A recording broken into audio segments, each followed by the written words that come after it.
No, I thought that was an angel, right? I knew that he was a Muslim, but I knew he wasn't from that island, never seen him before. And he was so powerful, he could walk in and do that and leave. Yeah. Like, that's a powerful person.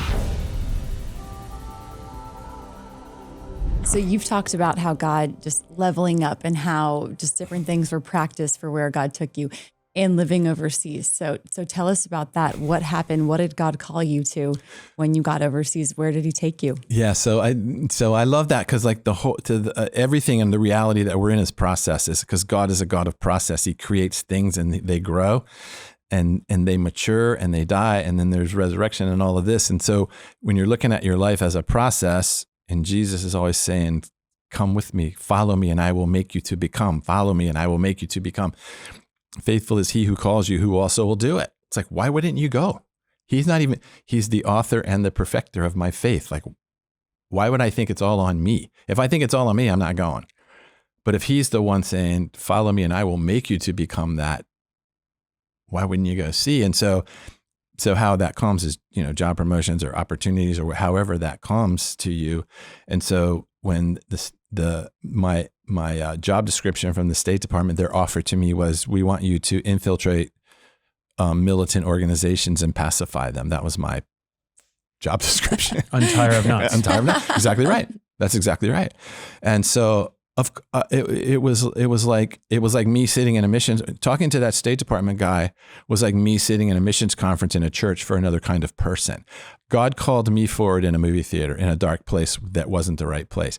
And so I knew that if he was going to level me up further out into the world, he would do it in the way he would call my unique identity. Because we went to a great church. I never went to the missions conferences. I just didn't go. It wasn't my thing. But when the State Department sat there and said, we are inviting you into the Muslim world, I knew that was the Lord going, this is your calling. This is your identity's calling. And people need to know where God will call them. It's not all in one spot for everyone. He calls you all uniquely. So they offered me that position, went to grad school. When we went overseas into Indonesia for the first 10 years of the next phase, so it was a police phase, and now this is phase 2, 10 years in Indonesia. And we went over there. And so again, it was like I had to learn again, because in the police department, you go to the academy, then you get out on the street and you realize some of that works, some of it doesn't.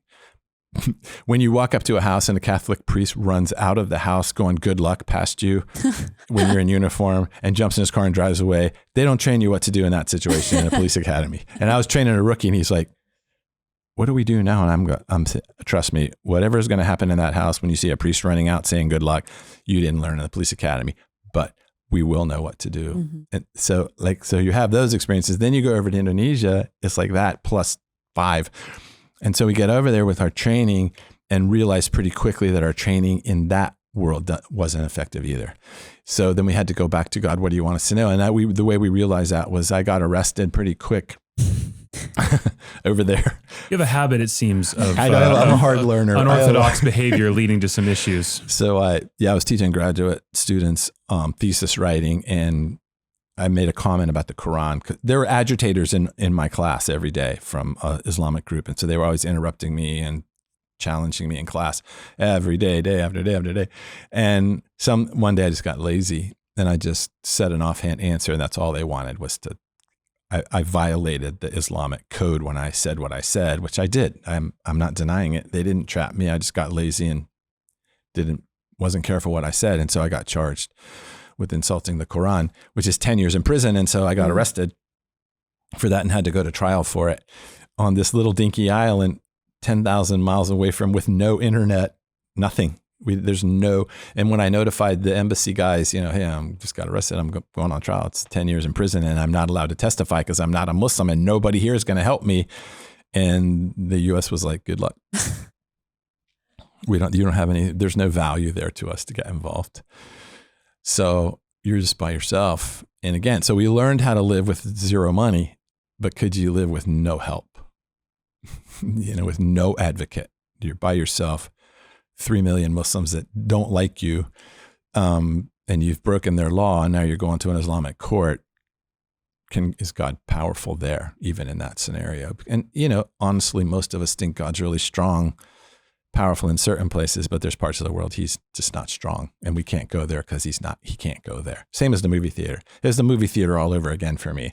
So I go to the trial, and sitting in the trial, and they're giving the testimony. He's like, this is what he said. It is what I said. This is the law. It's against the law. Yeah, you can't say that in our country. Okay, if they broke the law in my country, we'd put them in jail. We wouldn't hesitate. So just because I'm a Christian doesn't mean I can break any law I want in another country, which sometimes we think we can. But so I was sitting there and I was like, oh, Lord, I'm sorry. I just got lazy. I wasn't paying attention. Like, what do you want me to, like, I'm going to prison for 10 years, but I protect my Jewish wife on this Muslim island because she can't leave. Our kids can't leave. No one can go anywhere. I was more worried about them surviving than me. And I just said, like, what do you want me to know? Like, help me learn from this, so next time I won't make the same mistake.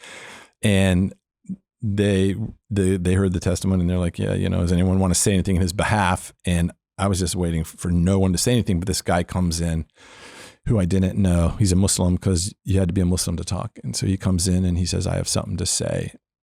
And he speaks English. The whole thing's in Indonesian, but he switches to English to impress everybody. And he basically says, I was a PhD student at Arizona State University. I'm a good Muslim. I was going to fail. And the only reason I didn't fail is because 2 Christian guys came and helped me. And they invited me to a Bible study. And I went to a Bible study every Wednesday night for the whole time I was at Arizona State University. Is anyone in this court saying I'm not a good Muslim because I went to a Bible study? He looks around.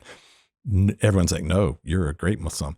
And he said, so I don't understand if we're higher level Muslim, if Islam is higher level than Christian. And when I went over there, the Christians helped me and could consider me really an enemy. And they helped me, and they sacrificed all for my benefit and loved me. And now one of their guys comes over to our greater faith, and he makes a mistake in the class. Are we going to put him in jail? I don't think that's right. I just don't think that's right. But you can do whatever you want. And then he walked out, and the Muslim cleric goes, I think we need to drop these charges right now. And does anyone disagree? And even the dean that charged me, had his head down. I was like, no. And so they looked at me and said, you're free to go. Now, I thought that was an angel, right? So because I knew that he was a Muslim, but I knew he wasn't from that island, never seen him before. And he was so powerful, he could walk in and do that and leave. Yeah. Like, that's a powerful person, wasta, they call it. So I walk out, and I'm like, but he's leaning up against a tree smoking a cigarette. And I was like, I don't know. Can angels smoke? Maybe not. I couldn't go that far theologically. Probably a guy. So I go up to him and I said, like, I heard you went to Arizona State, but like, how can you walk in there and do that like that? And he said, did you see who was up in front of the room? And I said, yeah. And he goes, did you see the empty chair? And I said, I did. He said, do you know who sits in that empty chair? And I said, I think normally it's the head of the Islamic Association of Indonesia, all of them, the big, who I knew who that guy was, but he wasn't there. He goes, yeah, do you know why he's not here? And I said, no. And he said, because he was killed yesterday in a car accident. I'm the new one. This is my first day in that position. And he said, I was in Jakarta and I was reading the files and I saw this come up, and I flew here to thank my 2 friends at Arizona State, the 2 believers that saved me and my wife there. And he said, I came here to thank them. He said, but I'm going to tell you something. I know you're here because Jesus wants you to be here and wants you to talk to Muslims about Jesus. He said, but you better find another way to say it. Because every time you open your mouth, you offend us, and you're going to get killed here saying it the way you say it. Find another way to say it. And I knew that's what the Lord wanted me to hear. It's like, learn how to talk to these people with respect and honor. Don't come over here and insult them. I knew that as a cop. I knew never walk into a neighborhood like it's your neighborhood. It's their neighborhood, honor. I knew that. But somehow when we shifted into Muslim culture, I went into this old school brain of like, they're all bad. We're the good guys. They don't know what's going on. We're going to correct them. And it's just insulting to them. And so the Lord taught me 2 things that day, me and Donna and our kids, is there's nowhere you can go where he's not with you. You don't need a million Americans backing you up on a prayer list.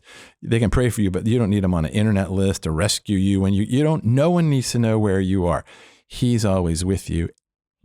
And you need to say things to people the way he wants you to say them. So when I say this all the time, Jesus didn't come to tell us what to do.